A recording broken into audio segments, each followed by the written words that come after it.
Hello everyone and welcome back to another EV Geek Studio review. As always, Sebastian, I'm Joel, and this is a 2025 Hyundai Kona Electric SEL, courtesy of Crain Hyundai. Before we get started, I want to let you know Crain Hyundai is doing some great things right now. They're doing some great work with Arkansas Children's Hospital and Susan B. Komen, so wanted to give them a shout out for doing some great things with those two organizations.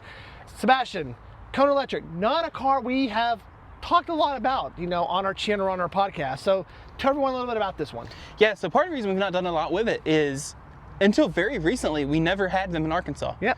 Hyundai was weirdly specific about what regions they would ship these to, and Arkansas for the longest time was not in that list. That's changed semi-recently, yep. And our dealership has started ordering and getting in some of these. And really, on paper, for a basic EV, this checks a lot of boxes. Yeah. This one, SEL trim, so it's the mid-trim level, has the bigger battery pack. It's a 64.8 kilowatt hour battery pack, 261 miles of range, EPA tested. Sticker price, 38 grand. 38 grand with incentives? With incentives right now that Hyundai's offering. So it doesn't qualify for federal tax credit, which soon we won't have to say. Actually, by the time this video comes out, this might not be necessary. Yep. But Hyundai is doing incentives, like there's a $7,500 finance bonus cash on it, which will put it at 31 grand. Which is a good deal on this. And so what I'm going to be sitting here thinking about the whole time we're looking at this is, you could wait for the new Chevy Bolt. Yep. Or, because we think specs, I would expect it to be similar. Charging speeds are going to be similar. Wow. Someone's showing off their car up there. Anyway, 64.8 kilowatt hour battery pack, 261 miles of range, close to 100 kilowatt peak DC fast charge speed. I think you said 10 to 80, 43 minutes. 43 to 45 minutes. Which is pretty much spot on to like an Equinox or a Blazer. Yep. And so I would expect it to be pretty similar. Yep. Wow. Yep. I'd expect it to be pretty similar to the new Bolt whenever they do announce it. Yep. Seems like that'll be somewhat similar to like the new Leaf and a couple other cars. So yeah, I'm just super interested to see what this is about. This is kind of, originally the Kona was Hyundai's EV that was mainly a compliance car. So not on the eGMP platform? Not eGMP, nope. Just its own thing. It's shared with the Nero EV. Yep. Both of these cars, when they originally were mainly just compliance cars. Yep. So they're because of California emissions regulations, but they've stuck around. They've kept them around. They've iterated. Yeah, this is a second generation vehicle. Yep. And yeah, I'm just excited to check it out, see what it's all about. All right, like always, we'll do a quick walk around, interior review, driver review, and then give you our final thoughts, so stay tuned.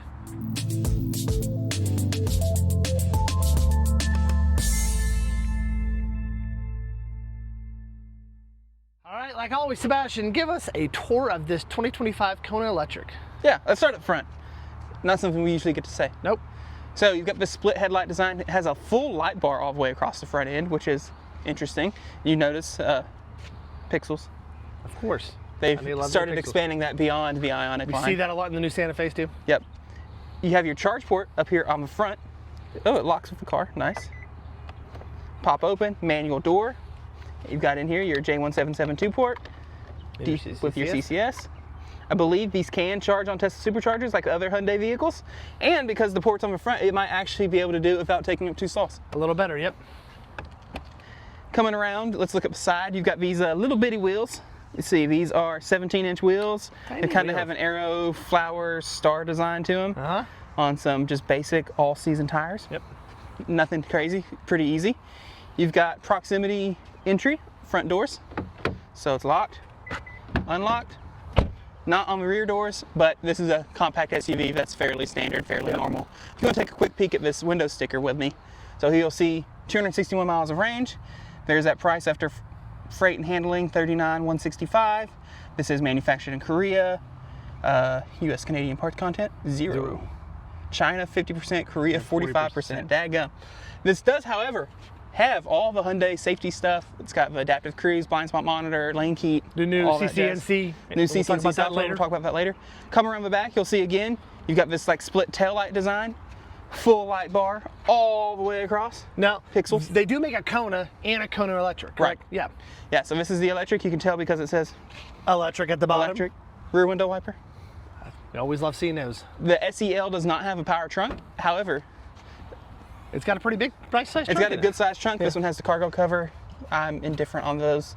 You can fold the seats down, all that normal stuff. Did we look underneath? I have not looked underneath. Oh.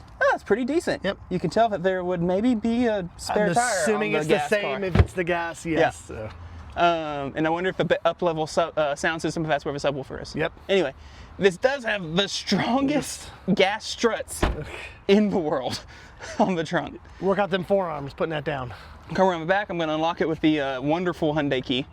That Sebastian always That loves. looks like an H and has no weight to it, and for somehow doesn't have a space for the physical key. Yep. Anyway, pop that open. Joel, let's take a look at that back seat. All right, so I was in here earlier and actually had plenty of room to sit. So plenty of headroom, as you can see. You can't see, but it's okay. Oh, there's plenty of headroom. So you got 2 vents back here. Looks like you have 2 USB-Cs. Also another little compartment down here to throw some change or some other stuff Any in. USB ports or anything back there? Yeah, 2 USB-Cs. Okay, you just said it. I'm so sorry. Yep, that's fine. And then, yeah, plenty of room. Feels comfortable. This is Light beige cloth seats. Yep, they call it gray, I think, on the sticker. Okay, sorry. So, yeah. But yeah, I mean, comfortable. I mean, it's not a bad little back seat back This here. looks a little all single tone. Yep. It looks a little cheap, but it's not supposed to be an expensive car. Yep. I mean, $40,000, but Yep. you know what I mean. Yep. One other thing to look at. Front trunk. Front trunk. So this is what's one thing we were actually kind of shocked about, because it'd be similar that would hold the same characteristics as the gas-powered Kona. Yeah, So- which this is front wheel drive. Yep. Which the gas powered Kona is also front wheel drive. Not that there's powertrain similarity between the two, but just for layout purposes. And you can see, I mean, there's a bunch of stuff going on up here. Yep. But they still found a way Put a little front in. to give you the frontalope. Yep. I think it might be bigger than the one in the Ioniq I 5. think it's bigger than one of my EV6. So Anyway, you do not get, it looks like, the world's easiest air filter. air filter to change, but that's okay. Yep. I'm sure that's. Oh, it's back. No, it's not back there. But you get one anyway, and then you have all your mechanical goodies. So yeah. Also, I believe, if I remember right, this is the, if for some reason you couldn't get it to detach from a DC fast charger, Emergency. Yep. that's your release. emergency latch release. Yep. All right, it's hot. Let's go inside, Sebastian. Let's do it. All right. All right, we have cooled off, and we're now inside this 2025 Kona Electric. Sebastian, what is going on with this car? Yeah, so this is actually a pretty interesting little layout, because you can tell there's some stuff in here that's obviously shared with the gas Kona. Yep. But that said, not that bad. No. So you've got, on the SEL trim, you get dual zone automatic climate control. You also get, if you look down here, heated seats. Not cold, just heated. Not just heated. Yep, which is fine. And you mean, yeah, you got some poverty buttons here, but that's Yep. fine. You got your auto hold, you got your drive mode selector, we'll talk about that later. Hit this, you have just a rear view camera on this one, no 360s. Looks like you don't get parking sensors either. Yep. But that's kind of expected on this compact crossover lineup. Looking down here, center console, you got these trick cup holders that spin, and then you can push to get out of the way. This is now a big open space. You also have this weird center console area that's actually hollow down here. Yep. And you can even take that out, and now it's like one big pocket. And a tiny. And teeny tiny that you can also just remove, Yep. and then have that just be an even larger pocket. Interesting little design. Also, not 100% sure why you can remove that. So But no wireless charging on this model. no wireless charging on this model. This does support wired and wireless Android Auto and Apple CarPlay. We'll look at that here in a sec. We'll look at that here in a sec. Look around, you've got nice physical controls for your radio functions. This is the new, or newer, at this point it's not even new, Yep. CCNC software that Hyundai and Kia use. We'll talk about that more. You've got your gauge cluster, which is CCNC, same type deal. Coming around steering wheel, you've got typical Hyundai Kia controls. You've got your 4 pixels here on the steering wheel. These don't light up. That's just what they're doing for the Hyundai, because 4 dots is H in Morse code. Anyway, you got your radio controls, whatever. You got your regen paddles, which you can surprisingly adjust while you're not in motion. Yep. However, like most Hyundai EVs, you'll notice when I put it in reverse, it goes to level 3. Yep. It doesn't stay in what It you does left not it in. remember iPad when you get out either. So. Like most other Hyundai Kia stuff, which makes sense. Okay, let's look at the screen real quick. All right. So, if you've seen any of our vehicle reviews where we've talked about CCNC, this will be pretty familiar to you. So, like most CCNC stuff, you come in here to the map. Oh, it's giving me a tutorial. There we go. You can come in here, you want to search where you're going. Search. Like if I want to go to Austin, Texas. Texas. A lot of Austins around here.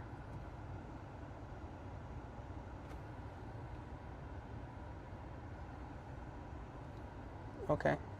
Just go to Atlanta, sure. Atlanta, Texas. That's probably far enough away to That's make my Dallas. point. Yep, it's right before Dallas. Atlanta Street, Austin, Texas. Perfect. Just enter 100. There you go. There you go. Displaying. Oh my God, okay. Route. Oh my gosh. Okay. If you don't have Blue Link, you don't get automatic route planning. Yep. You can come in and search stations, which will just show you what's around you, but Yep. you don't get actual route planning. Now, I was informed on the 2025 Ioniq 5s, you actually get Blue Link for the life of the car for the first owner. Someone put that on there. Yep. I don't believe that's the case on... The Konas. Oh, actually, Blue Link Plus all-inclusive connected services. There you go. So you get it on this too. Yep. So if you're the owner, you won't ever have to worry about what I just said. Yep. So ignore me. As long as you're the first owner. Let me Yep. rephrase that. Coming back out of here, route planning's fine. It's not amazing. It's Yep. okay. So you do get CarPlay if you take a look at how that looks. Since Joel's got his phone plugged in, you've got your, typical responsiveness. It's nice and snappy. Open it up. Typical CarPlay. This is what it looks like on iOS 26 if you haven't seen it yet. I'm curious, why do I have a Hyundai app on my phone? Because that's how you get back to the... Oh, okay, gotcha. I thought it was on my phone. Nope. There you go. All right. Come in here. Otherwise, typical CCNC stuff. I do want to come into the EV menu. And you can see it looks like some of the other ones. You can see we were at 18% state of charge, 40 miles of range with AC on, 44 with it off.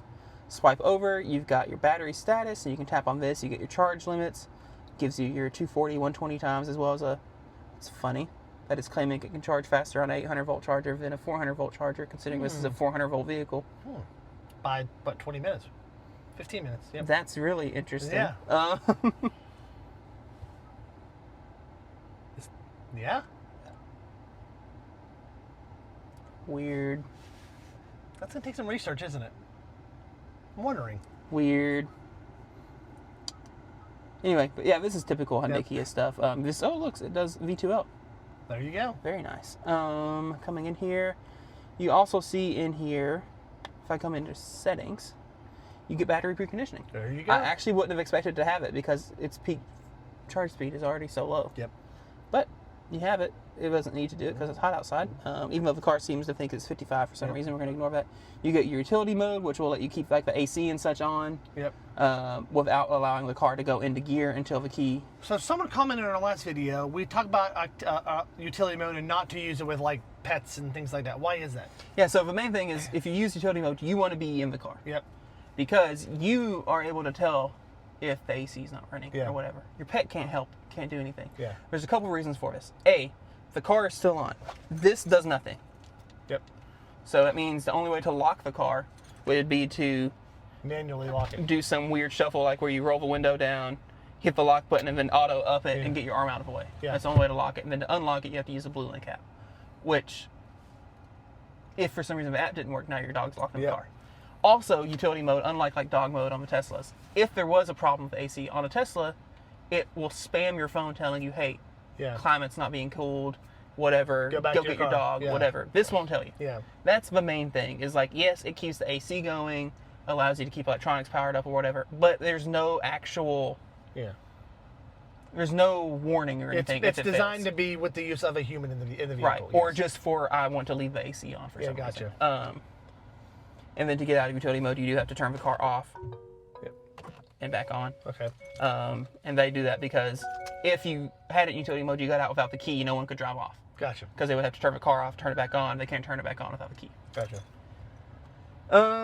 Not a whole lot else I want to talk about in here. There's no ambient lighting or anything like that. This does have the full suite of Hyundai driver's assistance features. Also did one thing. Okay, I lied to you. Let's come over here too, because I didn't realize you could do this, and now I need to know if you can do it on your EV9. Is it here? I didn't realize there are all these cluster themes. So you have, like, if you can take a peek over here, I don't know if you'll be able to see very well. You've got simple, modern, and classic. And then as you cycle through drive modes, which you do with this little knob, you twist it. Now we're in normal, you'll see they'll change, and now they look like that. You can kind of cycle through again. Sport mode shows like little racing line type design. And same thing. And you've got snow mode for your front-wheel drive hatchback. Anyway, I just didn't realize that there were all those cluster themes. I thought it was interesting. We'll put it back on simple.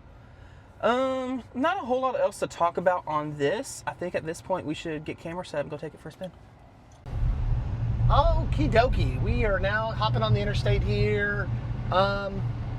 First impression, this rides similar to other Hyundai Kia EVs we've been in. Yeah, so I mean, we've just been on City Street so far, but yeah, it seems to ride fine. It rides like a compact crossover usually would. Yep. The one-pedal drive tuning seems to be pretty much exactly the same as EGMP cars, for better or worse.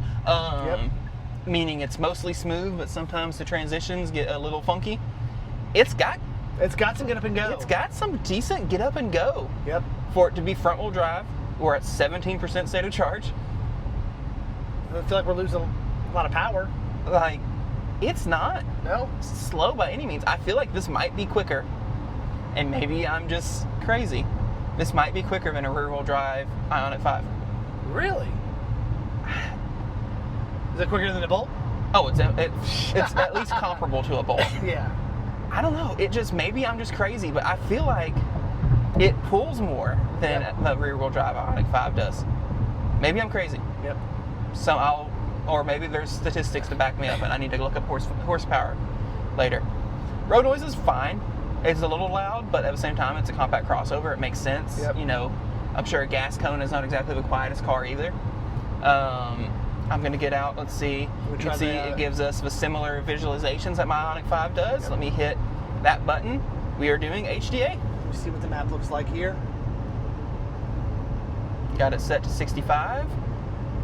It's showing me cars in front of me. Don't know if it's going to show me cars beside me yet. So it's odd on the map how they have the big view and then the... Yeah, and the little view that's also zoomed out the same amount. It is a weird decision. I don't remember that on... It's a... You can swipe. You can change it. Yeah, you can also get rid of it, I think. Oh, you can activate it. So HDA is not a hands-free system, just by the way. I'm mainly trying to see if this is a torque or capacitive wheel. Gotcha. By the way, my car has a torque wheel. I don't know when Hyundai switched to capacitive wheels on the Ioniq 5, but I kind of wish I had it. My Kia is a torque wheel as well. Okay, this is a torque wheel. Got it. I think. Let me triple check that. Okay, so it shows cars in your blind spots, but it doesn't do like the moving boxes like the Ioniq 5 does. Right. That said, it's keeping it pretty centered in the lane. And it's not having you grab the steering wheel. It's doing a good job. We just slowed down a little bit. We're coming around a curve because we're going around a curve. Still hasn't told you to take the wheel yet. Well, I mean, it's doing a good job though. Yep. And as far as like, yes, there's more road noise than you probably would expect, but again, it's a compact crossover. Pretty common for, if you think about, I think the gas Konas are in the 20s. Yeah. I mean, this is about what I would expect from a $20-something thousand car. Yep. That said, suspension feels fine. It feels pretty smooth. It's handling kind of these transitions well. We have a car merging in front of us. We have a car about to merge in front of us. HDA has still not asked me to put my hands on the wheel. Nope. And we're talking about a good minute and a half now. It's been a minute. I'm just wanting to triple check that it was indeed a torque wheel. But I might have to get off the interstate before it asks me to. no lane changes this. Nothing like that. I actually don't know. No lane changes is correct. So I'm assuming this is HDA 1, and I had to touch the wheel there because it disabled the steering when it hit the turn signal. Yeah. You're kind of shocked by that, aren't you? I want you to ask me to put my hands on the wheel, please. Put your hands on the wheel. Has not done it yet. How long does it take your Hyundai to ask you? It depends. It depends. Which, I mean, I usually have my hands on the wheel. The issue is, since it's lane centering, I'm not putting that much input in on the interstate, and so my hands will be on the wheel, and it'll pop up on the screen and tell me to keep my hands on the wheel, and I'll have to like give it a jiggle. Mine tells me to keep my hands on the wheel even when my hands are on the wheel. Yeah. And so I'll have to like jiggle my hand a little bit to be like, no, I'm still here. And that's, again, torque versus capacitive wheel. If it was a capacitive wheel, it would just know that my hand was on it, and we'd be good. So you talked how this kind of competes with Equinox. I mean, what else in that price range? So really, this is smaller than Equinox. Yep. Excuse me. There we go. You're so rude. I know. This is really smaller than Equinox. This is more Bolt EUV size. Yep. Which right now, there's not that much on the market. Yep. This is like Bolt EUV. This shares platform with the Kia Niro. Which are they still making the Nero EV Yeah. or not? Okay, they are. Okay. Yeah. It still hasn't asked me to put my hand on the wheel. Anyway. Yep. Working on about like 2 minutes now, 2.5 minutes. So yeah. So right now there's not a whole lot in that price range. Yep. But if we start thinking about new Leaf, is going to start at 30 grand. Yep. I think the mid-level trim, which this is a mid-level trim of a new Leaf, is also around 35, 36 grand. This seems better than the EX30. Better. Bigger. Bigger, yes. Bigger than the EX30. Yes. I was like, EX30 I think would still be better, but yes. it's also a $50-something thousand. Okay, I'm just going to have to drive. Yep. Sebastian, you're going to have to drive now. I'm sorry to tell you this, but No, I'm mainly amazed that it would me go that long without asking. But size-wise, this is bigger than it feels bigger than the EX30. So yes. And so that's why, pricing 38 doesn't sound awesome. Yeah. Especially because, Model Y, 37. Yep. But no more incentives. But no incentives. Yes. So Model Y wouldn't be 37. That's after tax credit. Model Y would be in the 40s. 45. Okay, that's better. Yeah, 44, That makes 45, me feel better. I have to start thinking about the world without tax credits again. Model 3. Model 3 without tax credits would still be 42. Yep. So yeah, really in this price range, there's not that many options. You can get a base Equinox, which is bigger. Yep. But base Equinox is 35 grand, does not have heated seats or doesn't do lane centering, doesn't do Super Cruise, anything like that. I think the entry-level ID4s are low 30 or high 30, low 40s. Guys so yeah, they sure are. Not paying any attention to what he's doing. So yeah, this really doesn't have that much price competition that I can think of off the top of my head once you take tax credits out of the equation. No, I mean it competes with a Bolt, which is no longer being made. Yep. And a new Nissan Leaf, which is not out yet. Yep. It competes with the Nero, which is competing with itself. Right. So you might get the Nero a little bit cheaper. I think Kias are a little bit cheaper than Hyundais are. And honestly, like a 40-minute DC fast charge stop, 10 to 80. Yep. Golly, I know. 10 to 80 is not great. Yep. But as far as like, if you're only doing 1 or 2 trips a year, you could live with that pretty easily. Yeah. This is not a car you would get on to and otherwise, you use it as a commuter. This is a comfortable commuter. Yep. Especially for this to be the mid-trim level, And if you consider, like, yes, this one's a 38, but... Yep. With incentives, it's 31. With current incentives, which are not tax credit, those are just Hyundai incentives, 31, 30. And there were a couple other incentives in there, which if you qualify for, may get you another $1,500, $2,000 off. Yeah. So now we're talking maybe below 30, 29, so yeah. To get into a decent little electric car. Yep. So yeah, I have come away more impressed than I expected to be, considering that I knew this was initially a compliance car. Yep. All right, so we're going to head back to Crain of Little Rock and do our final thoughts, so see you in a bit. All right, we made it back here to Crain Hyundai Little Rock. Huge shout out to Antonio and the crew over here for just kind of throwing us the keys and telling us to have some fun today. Final thoughts. I'll start off. So actually, I was coming into this thinking I wasn't going to be impressed by this vehicle. I was thinking we were getting a vehicle that was going to have old tech, old software, things like that, because it's the Kona Electric. And it's basically just, they took the gas-powered car and made it electric. They really didn't do anything crazy with it. But I am very impressed with it. I love that it has the new CCS software. Pretty good ride quality. It was a little loud, but, it's like you said, it's just making noises over there. Sorry, continue. It does make a little bit of road noise, but like you said, it's a subcompact. It's a lower end, and you can get into it with incentives for about $30,000. So yeah, I'm pretty impressed. It's updated in here. Yeah, Sebastian. Yeah, so I kind of had the similar. I figured it would be fine. Mm-hmm. I figured it would be like driving a Chevy Bolt or driving, other just kind of EVs that exist for the sake of having an EV, not necessarily for the sake of being an EV type deals. Yep. Because it was the Kona and the Nero were both originally compliance cars. Yep. That's why they're based on gas cars, although the Nero is not available as anything. You can only get it in hybrid forms, but still. Yep. And then the electric one. But nonetheless, it being based on a gas platform that they kind of forced an EV into, I was expecting it to just be fine. Yep. And it is fine. It's fine. It was good. Yep. Like, as far as like a compliance car goes, this is fine. This would be a perfect car to buy for like driving around town, commuting, going to the store, maybe making like a one-stop trip up to visit family. Yep. Things like that. And we said what it competes with. Equinox, EV.